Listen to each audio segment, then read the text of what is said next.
So, this is Christoph, Martina, Lukas, I'm Toby, and we had a closer look at the topic of education. We're trying to figure out how could we improve education in the modern times. And we're looking at the problems right now, and it seems that the basic problem actually is that the education system today in our world is actually quite like the industrial age. So we go through factories and we end up as standardized products. So individual strengths are not really reflected in the education process. This leads to a lack of motivation and people cannot really thrive to their full potential. So that's why we thought, okay, let's have a look at this. How can we motivate people and like the spark to become really, really good? So and we found out that today, like in a modern industrial society, you always have the CEO and the people who are like underneath that. One person governs and the rest follows, you know. And then this is actually the teacher. He stands in front of the class and he tells everybody what to do or what not to do. It's really demotivating actually for people if they don't really like what's happening in front of them. And it's not really reflecting their strengths.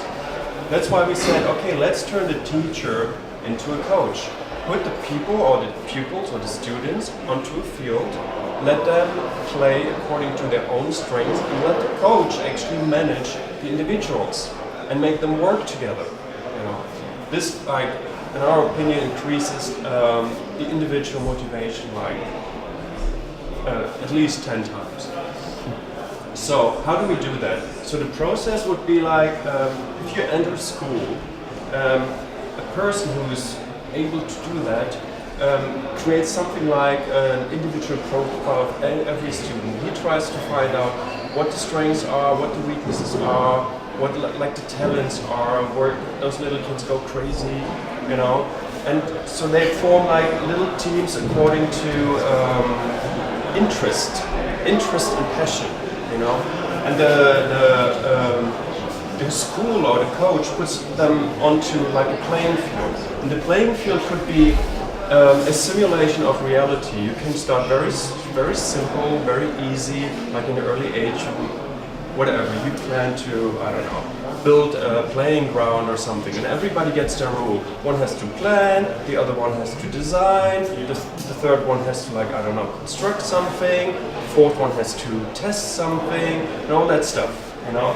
So you put people like onto the field according to their like not skills yet, but according to their interest, and help them to develop this interest to some sort of skill level.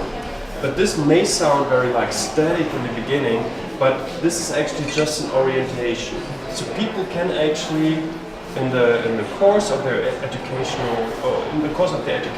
they can change positions. You know, interests change, people change, and they can develop certain strengths that they're not even aware of yet when they're very little. So, and the basic concept actually, like technically, so everybody is going to be put like in one thematic field in the beginning. You know, he's playing in a certain position on the field. So let's say this is design. So A is design. And then for every field, for every position in the game, you have a mentor. You don't have a teacher anymore, you have a mentor. And this mentor doesn't only teach in like in the first class, in the very beginning. He actually guides the student throughout his educational time, in the first like 10 grades or something. And there's like, again, there's this expert or mentor on a certain thematic, on a certain topic, and then around that you have a coach. You know? The coach takes care of like all the soft skills, like the ethics. You know, if you simulate reality, you don't only want to have the hard skills. It's good if you know how to do mathematics, but it's absolutely useless if you cannot deal with other people and build communities and interact and be creative and all that stuff. So the coach is actually the combining element. So the teacher is not anymore the teacher who looks from it from the top.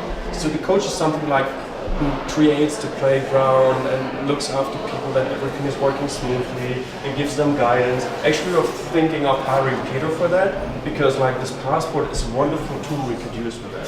So you have to go through certain like stages of development in terms of your personality, and if you go through the like 10 grades of the educational time, you're ready for real life. And through the simulation here, you actually learn how it is like outside there.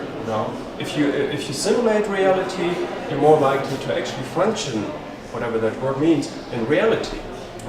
So and another important aspect, what I explained before, you can actually move around. Like if you work here in design, you will have to deal with people who do the numbers and people who build stuff, so you actually get first-hand experience with the other functions out there. Who are not per se your first choice of passion and interest, and maybe you discover, okay, this is much more interesting.